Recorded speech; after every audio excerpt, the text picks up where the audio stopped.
Aix-les-Bains, à Chambéry et bien plus encore, Radio Grand Lac vous accompagne sur le 92.1 FM. Les clés pour valoriser son patrimoine et créer de la valeur, on passe à l'action avec Fabien sur Radio Grand Lac. Bonjour à toutes et à tous et bienvenue pour cette première émission de l'année 2024. Je vous souhaite à toutes et à tous mes meilleurs vœux. Santé, bonheur et tout ce qui vous fera plaisir, avec encore une fois un grand remerciement à l'équipe de Radio Grand Lac, notamment Sandra et le terrible Jean-Pierre Germain pour assurer cette émission et assurer cette continuité de connexion.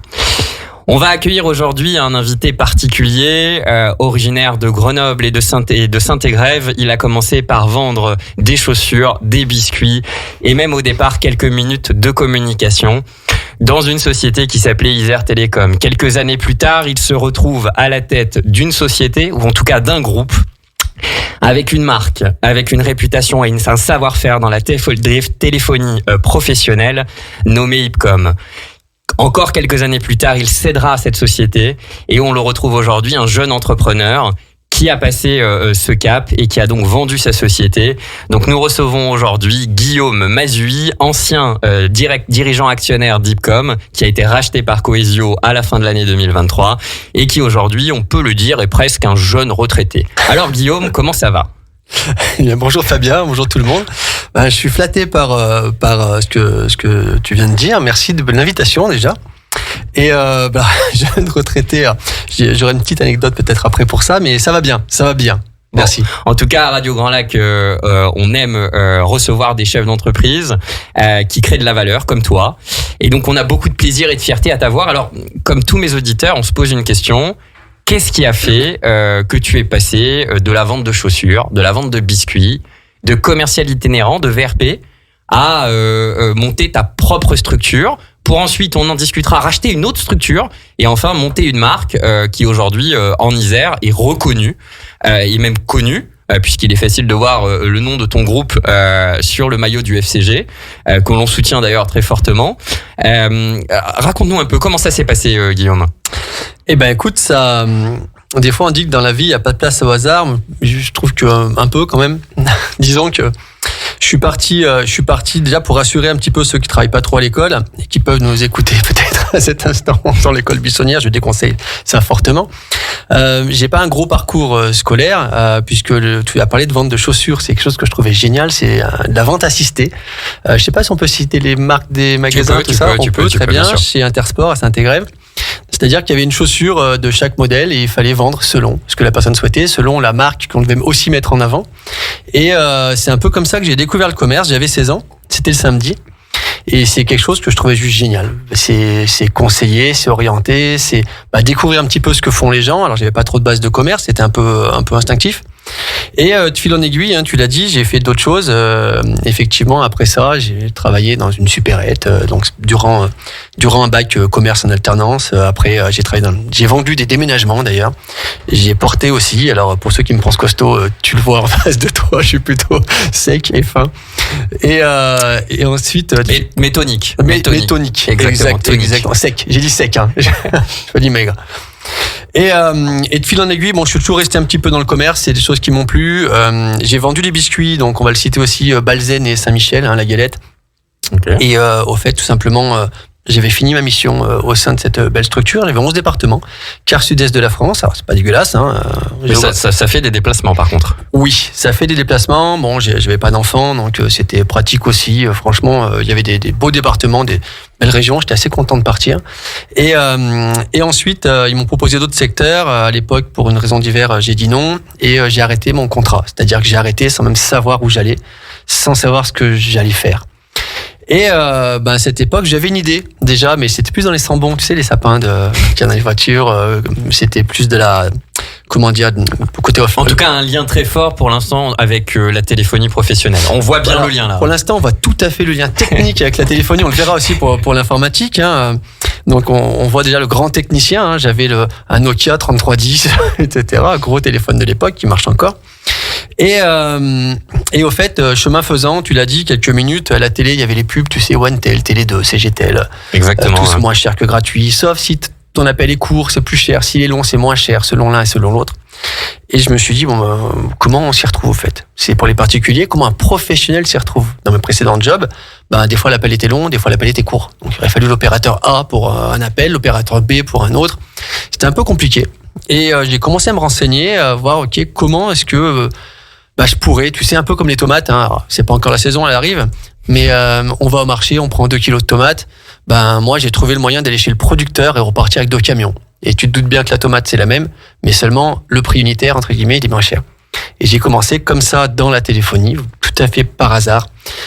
Et pour te répondre, pour l'envie d'entreprendre, écoute, j'ai bossé pour différentes structures et je me suis dit, tiens, pourquoi pas me lancer moi, parce que j'avais envie de liberté, puis surtout envie d'en découdre, au fait. Parce que j'arrivais d'en bas, je voulais créer quelque chose, je voulais vendre des produits, mais à ma sauce. Je voulais avoir mettre ma vision et mes croyances, au fait, dans le côté entrepreneurial, dans la relation avec le client. Qu'on me dise pas quoi vendre, mais ce que je vends, c'est du gagnant-gagnant, tu vois. Ok. Non, très intéressant. Donc en fait, toutes ces premières expériences, et évidemment, je te taquinais sur l'antenne en disant on voit pas le lien avec la téléphonie professionnelle ou l'informatique, mais il n'y en a pas. Il en a pas. Moi, ce que je retiens quand même de ce que tu viens de nous dire, c'est que finalement, tes expériences de vente, elles t'ont fait voir du pays, donc rencontrer des gens différents. Ouais. Et finalement, l'exemple que tu nous donnais sur la chaussure, c'est à un moment donné bien comprendre le besoin d'un client pour être capable d'y répondre. Et en fait, quelques années plus tard, ce que tu vois dans la téléphonie, c'est que tu te dis, en fait, il y a un besoin qui est pas forcément bien adressé. Et moi, j'ai une idée, et du coup, je vais aller jusqu'au bout de mon idée, et je mets en place ce truc-là. Au départ, tu lances Isère Télécom, l'opérateur téléphonique de votre département. L'opérateur de votre département, tout à fait. Exactement, c'était une phrase qui m'a marqué, parce que je pense qu'effectivement, c'est intéressant, et ça marque aussi ton envie, ton enthousiasme d'aller au contact et d'en découdre, mais chez toi. Puisque c'est chez toi, hein, dans cette région-là. Comment à ce moment-là, c'est quoi tes débuts? Parce que t'étais commercial itinérant, tu vendais à des clients. Là, tu commences à gérer un peu des collaborateurs. Donc là, on passe un cap. Faut que tu t'occupes de toi, des autres. Comment ça se passe ça pour un jeune chef d'entreprise? Parce que là, t'as quel âge à ce moment-là? Là, j'ai 26 ans. 26 ans, ok. Il y en a qui sortent des études à ce moment-là, et toi, tu montes ta première boîte. Exactement. Ok. Espérons que à 26 ans, Mbappé aura enfin son ballon d'or. Je lui souhaite. On lui souhaite. Si je peux l'aider, qu'il n'hésite pas à nous appeler d'ailleurs. Exactement, on pourrait peut-être lui apprendre 2-3 trucs, notamment sur la frappe du gauche. Fermez parenthèse, en plus sérieux. Donc là, tu te retrouves, Isère Télécom, tu montes ta boîte, t'as 26 ans, des charges, des contraintes. Comment toi tu l'absorbes et comment tu gères ça? Déjà, j'arrive, comme je dis, un petit peu de nulle part, entre guillemets. J'ai personne dans mon entourage, vraiment personne, qui est entrepreneur, qui a un poste dans une grosse boîte, etc. Donc, déjà, la première chose, c'est que il faut apprendre à connaître son tissu économique local. C'est important. On s'appelle Isère Télécom, l'opérateur de votre département. Donc, on s'adresse à tout type de structure de l'Isère. Bien entendu, on ne s'adresse pas à Schneider, c'est beaucoup trop gros. Donc, c'est de la TPE, de la PME, l'ETI, un petit peu plus tard. Et à ce moment-là, tu l'as dit tout à l'heure, au début, en tout cas, tu es tout seul. J'ai commencé tout seul. C'est-à-dire qu'il fallait que je fasse ma téléprospection, il fallait que je fasse mes rendez-vous, mes offres commerciales, mes relances. Il fallait également que je fasse ma facturation, mes relances de factures et tous mes documents de production. Donc administratif pour pouvoir envoyer chez mes fournisseurs. Je ne fabriquais pas de la minute, bien entendu, je l'achetais à l'opérateur historique que tout le monde connaît. Les fameuses tomates pour ceux qui nous écoutent. Les fameuses tomates également, et pour ceux qui languissent la saison. Exactement. Voilà. Donc il a fallu un petit peu tout faire. Et dans ce cas de figure, en tout cas, si ça fait partie un petit peu des conseils que je peux apporter, c'est il faut déjà se poser la question quels sont mes points forts, quels sont mes axes moi où il faut que je me focus à fond. Moi, c'était le commerce. C'était le commerce et il fallait aussi que j'aille dans le tissu économique local. C'est aussi comme ça que j'ai rencontré le FCG. Hein. Bien sûr. Et ça faisait partie de mes valeurs aussi. Valeurs du rugby sont des valeurs fortes et humaines et fraternelles. Et à ce moment-là, il y a des clubs d'affaires que je connaissais pas à l'époque. Hein. Aujourd'hui, pour ceux qui se montent, n'hésitez pas à aller voir les réseaux entreprendre. Il y en a en Savoie, il y en a en Isère, il y en a de partout. Ça aide beaucoup. Quand on est tout seul, c'est compliqué. Ça se fait aussi. Et ce que tu disais, Fabien, au bout d'un moment, gérer des collabs, ça s'est passé comment ? C'est ok, je fais tout. De quoi j'ai besoin ? Et mon premier collaborateur, c'est un Savoyard d'ailleurs qui s'appelle Yann Krasvig, je donne son nom aussi. Je le salue au passage. Il est toujours dans Hipcom ou ? Non, il est plus dans Hipcom. C'est quelqu'un après qui a continué dans ses études, dans des tas d'autres choses. Qu'aujourd'hui, il est à son compte. C'est aussi un peu une fierté d'avoir connu des gens comme ça. C'est quelqu'un de super et très très bon. Et mon premier collaborateur, je le prends en alternance. Moins cher, du coup. Okay. Et j'ai bénéficié de l'ACRE, pour ceux qui connaissent, ça permet de toucher ses droits au chômage pendant 2 ans, etc. Ça permet de se donner à fond dans la boîte et d'avoir quand même une rémunération minimum. Et le premier, il s'appelait Yann et il était technicien. Ça me permettait, moi, à chaque fois qu'Yann traitait du technique, moi, je pouvais faire du commerce. Et petit à petit, c'est monté. Il y a eu d'autres gens. Il y a eu ma fameuse et fabuleuse Cindy, qui est toujours là. Exactement. Voilà. Que tu connais. Donc Cindy qui est arrivée en tant qu'assistante on va dire administrative et qui aujourd'hui s'occupe de la compta, de l'admin, etc., qui gère un pôle avec d'autres filles. Et petit à petit, des collabs, savoir comment organiser, comment orchestrer. On va dire c'est le lancement de quelque chose de fort parce que c'est familial, surtout au début quand t'es petit c'est familial, tout le monde se donne à fond. Enfin ça c'est génial, faut faire les bons choix dans les collabs, c'est très important et créer on va dire quelque chose de fort avec eux, parce que l'image que tu veux donner aux clients, faut que tu l'aies aussi avec eux de façon à ce qu'ils puissent retranscrire ça. Mais les premiers collaborateurs, oui, ça a été quelque chose et on est monté de 1 mois jusqu'à quasiment 30. Ah oui, donc oui, ça compte. On passe plus du gars qui est dans un garage en train de passer des coups de fil. 30, c'est tu manages un service, une société. Alors moi, ce que je retiens de ce que tu viens de nous dire, qui est très intéressant pour nos auditeurs et auditrices, c'est aller au contact en fait. Dans un premier temps, aller au contact de son écosystème, aller connaître les gens, faire savoir son savoir-faire quelque part. Et ça, c'est très intéressant à l'aube des Teams, des visioconférences. Finalement, la position que tu as, c'est à un moment donné, moi j'avais mon bâton de pèlerin, si on parle de manière triviale, et j'y suis allé. Donc ça, c'est je pense un point très fort à retenir pour nos auditeurs. Après, il y a un deuxième point aussi à retenir, c'est finalement, moi ce que j'ai fait, c'est j'ai identifié mes points forts et je suis allé embaucher des gens sur lesquels moi, potentiellement, c'était mes points faibles ou potentiellement des sujets sur lesquels j'avais moins d'affection. Parce que si on comprend ce que tu nous dis, toi, ce qui te fait vibrer quand tu nous parles du rugby, quand tu nous parles de des clubs d'affaires, spontanément, c'est vraiment le contact humain, la création de quelque chose, le partage. Et tes premiers collaborateurs, ça a été que tu as cité spontanément, quelqu'un qui était plutôt dans la technique, et puis ensuite quelqu'un un peu plus dans l'administratif. Et spontanément, c'est ce qui est venu. Donc quelque part, ça serait miser sur vos points forts en tant que futur entrepreneur ou entrepreneur existant, et entourez-vous de gens avec qui vous allez créer un projet, mais qui potentiellement ont des compétences qui ne sont pas les vôtres. Alors juste je me permets de rebondir. T'as tout à fait raison. Il y a 2 points d'identification qu'il faut avoir. Le premier, c'est le marché. C'est-à-dire que je suis arrivé dans un marché qui était en pleine ouverture. Le marché télécom s'est ouvert en 98. Moi, c'était en 2005, mais 98 à 2005, un peu comme le temps d'ouverture d'EDF. Il y a toujours un delta, etc., que tous les spécialistes marchés se mettent d'accord sur comment on fait transiter tout ça. Bref, je passe les détails.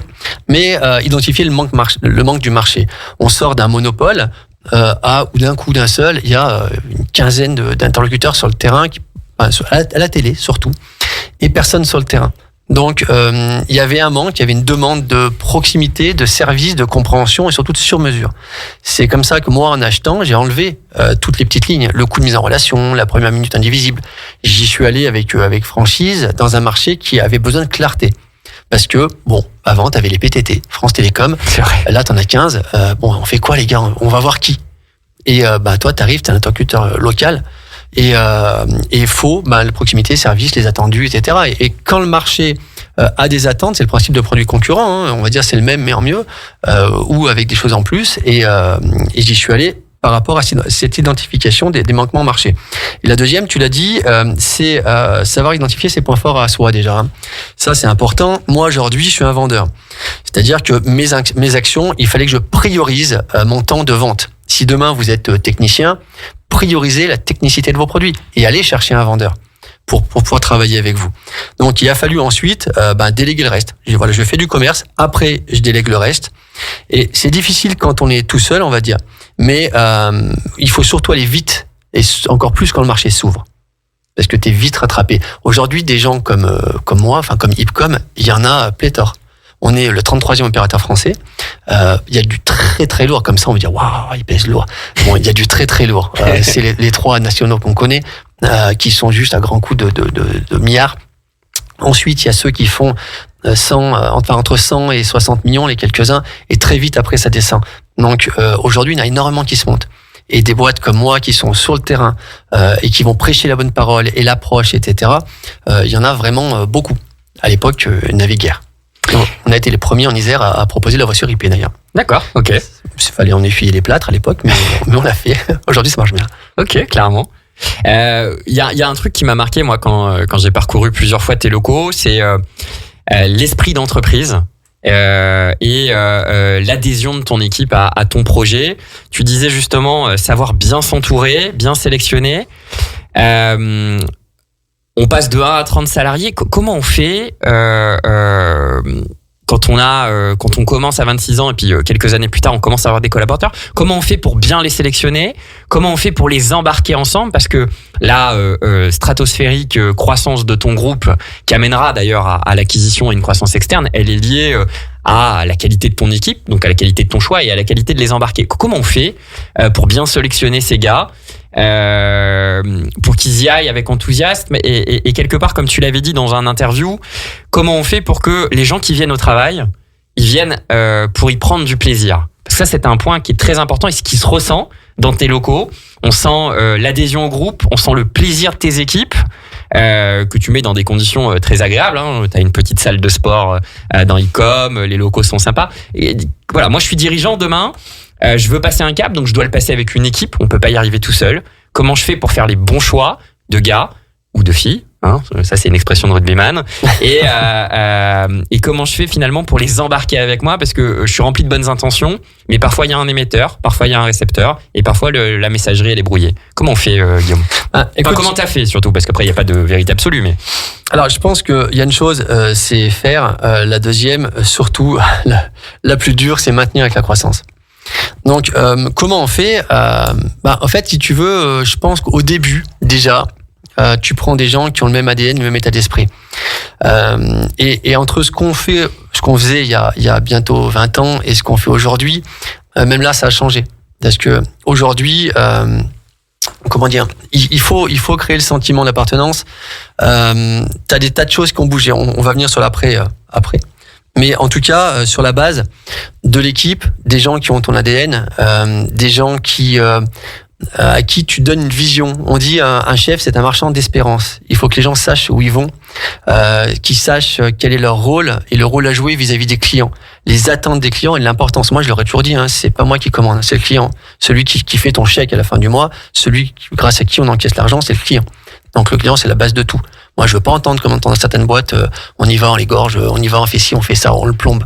Non, nous, c'est du gagnant-gagnant. C'est pour ça qu'on a un taux de résiliation qui est extrêmement faible d'ailleurs. Donc, pour revenir sur l'équipe, c'est, on va dire, il y a le côté état d'esprit, il y a le côté la vie au bureau. Je vais te prendre un exemple. Hier, simple. Hier, on a fait la chandeleur en prémisse, on a fait des crêpes hier après. Mais il y en a qui bossent. Il y en a qui prennent le temps, on fait des crêpes pour tout le monde, tu vois. Il faut ce côté familial qu'on perd après en grandissant. On garde toujours un état d'esprit famille, on va dire, ou proche collaborateur. Mais au début, il te faut un côté familial où tu sais que s'il y en a un qui tombe, il y a quelqu'un derrière. Moi, j'ai très très peu d'absence, de maladie, de choses comme ça, parce qu'ils savent qu'on a besoin de tout le monde. Bon, on me l'a appris quand je travaillais dans un magasin Spar. Il fallait pas être malade, quoi, parce que c'est tes collègues qui se tapaient ton travail. Donc du coup, t'étais pas bien, t'étais pas à 100%, mais t'étais là. Et cet état d'esprit, quand ils voient que t'es exemplaire, ça c'est un terme important, c'est l'exemplarité. Tu m'as dit comment on fait? J'ai envie de te dire, au fait, s'il y a une chose à retenir, c'est l'exemplarité. C'est-à-dire que moi, il y en a qui ils arrivent le matin, je suis là, ils partent le soir, je suis là. Alors, je sais pas si c'est un bon exemple, parce qu'il faut aussi pouvoir toute chose garder là-dedans et savoir prendre du temps pour soi. Je vais pas trop faire, mais en tout cas, il faut savoir le faire. Mais dans la sélection de tes équipes, tu vas sélectionner sur le savoir-être, parce que le savoir-faire, ça va s'acquérir, sauf sur des profils très techniques. Il faut un minimum. Ouais, mais tu vas te baser sur le savoir-être, sur l'éducation qu'ils ont reçue, etc. Il y en a beaucoup. Souvent, je leur dis, il y en a, j'ai rencontré les parents déjà, et je leur dis merci aux parents. merci d'avoir éduqué leurs enfants avec cet état d'esprit, ce respect aussi, des règles de tout ça. Et ça part par l'éducation. C'est bête, hein, mais c'est la base. Ouais, c'est l'éducation qui porte les valeurs, et effectivement ces valeurs-là qui vont s'ajouter dans ton équipe et faire effectivement la réussite du groupe. C'est effectivement très clair. Alors ça marche bien, Ipcom, hein, ça marche même très très bien, et tu décides parce que tu as toujours envie d'en découdre, de grossir. Alors comment elle te vient cette idée de croissance externe? C'est-à-dire comment elle te vient cette idée de je veux acheter une autre boîte, je veux rajouter quelque chose, hein, parce que tu vas nous expliquer ce que Assodia rajoute par rapport à Ipcom à ce moment-là, et comment tu prends toi ce risque, parce que tu t'endettes quand même dans cette opération-là, donc tu te rajoutes un niveau de risque supplémentaire, hein, t'es pas salarié, hein, quelque part Ipcom ça marche pas, tes clients résilient, tu touches plus de rémunération, donc t'as déjà un niveau de risque qui est fort, tu décides de t'en mettre un supplémentaire. Qu'est-ce qui te trotte dans la tête? Qu'est-ce qui est le déclencheur? Écoute, je crois que j'ai jamais réussi à rester tranquille au fait. C'est-à-dire que même quand la boîte à 5, on allait très bien, après à 10, on allait très bien, etc. Et je nous ai toujours remis en difficulté. C'est-à-dire que soit embaucher un peu plus de gens, faire plus de choses, prendre des partenariats particuliers, apporter d'autres offres, d'autres produits, etc. Et je prône tout le temps que je veux à un moment pouvoir souffler et la tranquillité. Et finalement, devant le fait accompli, j'y arrive pas. Donc, il y a toujours besoin d'aller au-delà. Pour ce qui est de Assodia, qui est l'entreprise d'informatique, effectivement, que j'ai racheté, si tu veux, c'était pas, je peux pas dire que ce soit une envie, je veux dire que c'est une nécessité de mon marché. Les télécoms, on le voit, hein, c'est aujourd'hui dans le cloud, donc tout est hébergé. Son téléphone fixe, on l'a sur le smartphone, mais on l'a aussi sur le PC. Le Covid, Exactement. Ça a carrément changé la façon de travailler.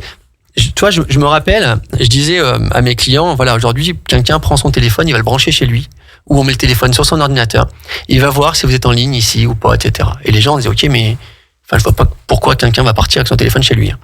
Non, le Covid est passé par là. Donc, on va dire que le Covid, il y a des entreprises qui ont eu du mal, et il y a celles pour qui ça a mis du vent dans les voiles. Nous, c'est le cas. Le Covid, ça a été un accélérateur. Alors, on a toujours été en croissance à 2 chiffres, hein, globalement. Ce qui est une performance. Ce qui est, alors, on va dire, je ne vais pas m'attribuer tous les mérites, on est quand même sur un bon métier qui est du récurrent mensuel. Ça, bien sûr. C'est intéressant pour ceux qui ne comprennent pas le terme, c'est-à-dire que tous les mois, on facture nos clients. Donc moi, mon client, je lui facture des abonnements, Internet, téléphonie fixe, téléphonie mobile, son standard téléphonique. On n'a pas trop détaillé ce qu'on fait, mais voilà, téléphonie d'entreprise, il y a un standard, il y a d'autres postes, il y a un lien Internet pour la voix, un pour la data, donc il y a de la sécurité réseau, il y a de la téléphonie portable, etc.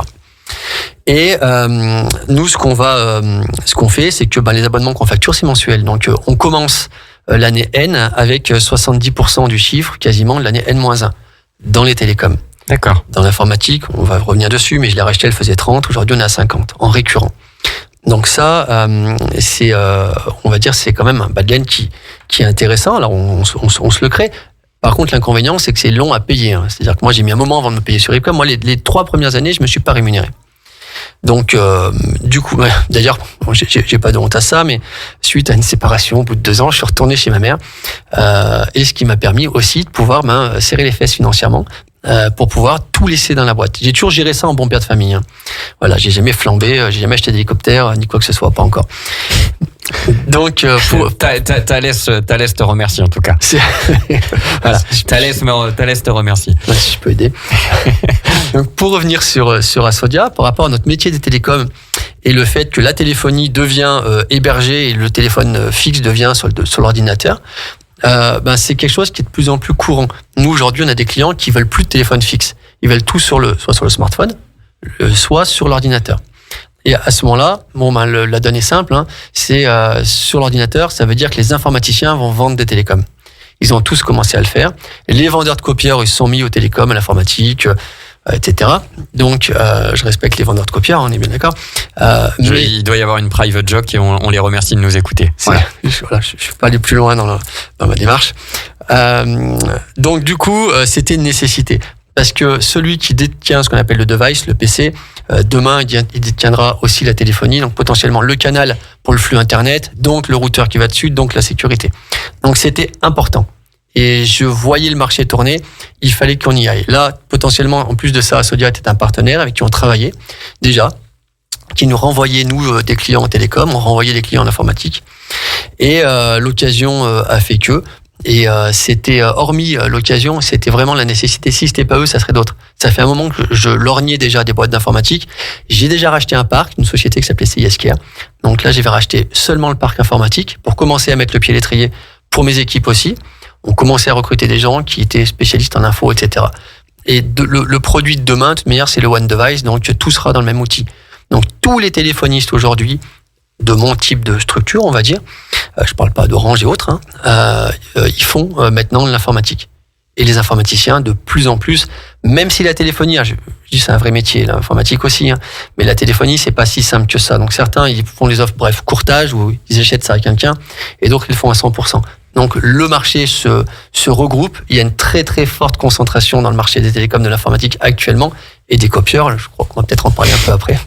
Mais c'est tendance, en ce moment ça n'arrête pas. En tout cas, Guillaume souhaite que quelqu'un dans le domaine des copieurs intervienne à Radio Grand Lac, et donc on respectera sa demande. Moi, il y a quelque chose qui est très intéressant dans ce que tu dis, et je pense que c'est ce qu'on retrouve dans les dirigeants à succès comme toi, c'est cette capacité à avoir une vision et à anticiper le coup d'après. Ce que Schumpeter appelle, qui est un économiste autrichien, de l'école autrichienne, qui est très important dans les tendances qu'on donne pour les investissements, qui disait la destruction créatrice.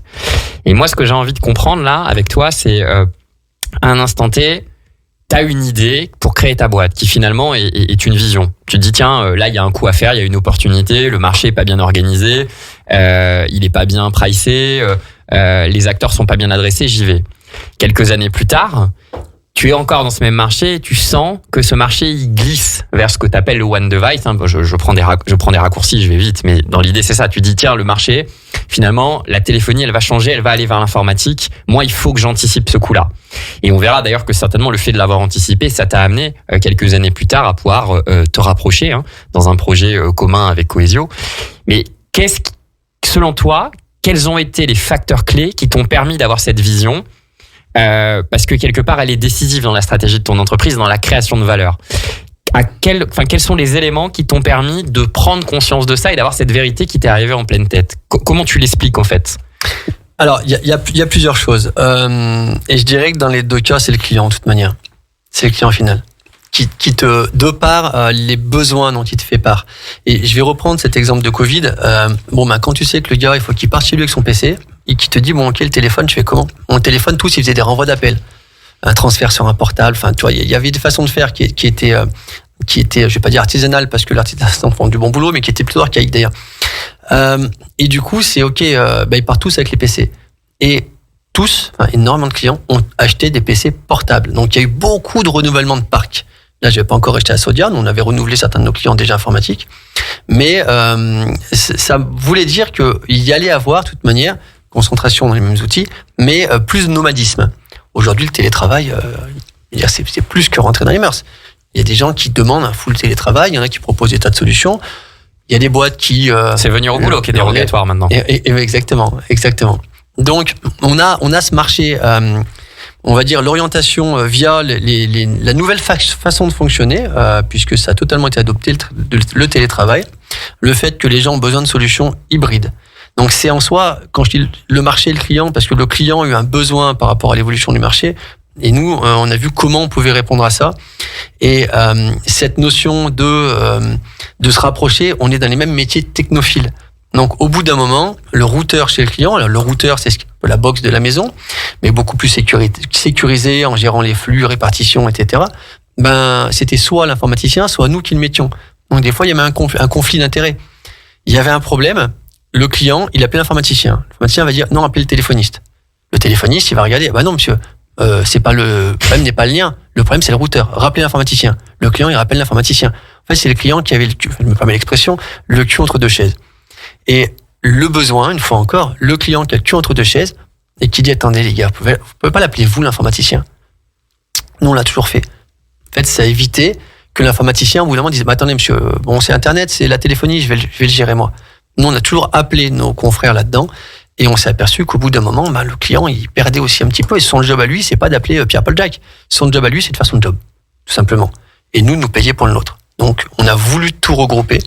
parce que le marché, parce que le Covid, parce que de nouvelles façons de fonctionner, et parce que une réelle demande client, on va dire, d'uniformiser.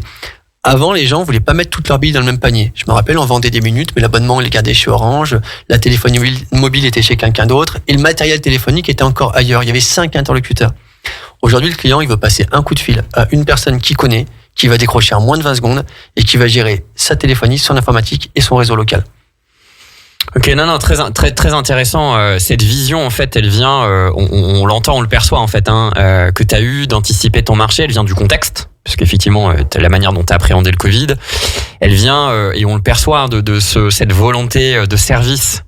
C'est-à-dire que pour toi, c'est vraiment important de créer de la valeur ajoutée, de faciliter la vie de tes clients. Et puis, en fait, c'est l'écoute. Parce que finalement, aller recueillir le feedback de ses clients pour derrière orienter sa stratégie, toujours dans une logique de création de valeur. C'est ça qu'a fait effectivement, en tout cas, c'est ça qu'on comprend, qu'on perçoit, les auditrices et les auditeurs de Radio Grand Lac comme un des facteurs clés de succès. Alors, Ipcom, l'aventure Ipcom, c'est plein de bons moments, mais c'est aussi des moments difficiles.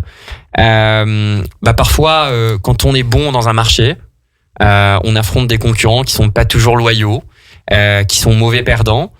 Et quand on roule à 250 km/h sur l'autoroute, évidemment nous ne le conseillons pas, mais lorsqu'on est un chef d'entreprise et qu'on gère plusieurs choses, parce qu'on a aussi une vie de famille, on a, comme tu disais, des moments pour soi, et qu'on vit des moments un peu déloyaux dont tu vas nous parler, ou en tout cas des tensions, puisque tu n'es pas passé loin d'avoir un casier judiciaire. Comment on l'appréhende dans ces moments-là? Comment on reste lucide? Parce que on a sa vie de famille, tu es père d'une petite fille, Lily Rose, qui doit peut-être t'écouter, et qu'on salue. Alors j'ose espérer qu'elle est à l'école quand même. En même temps, tu as dit que tu faisais l'école buissonnière, donc non. Bon, en tout cas, elle aura l'occasion d'écouter son père à la radio, et évidemment on la salue.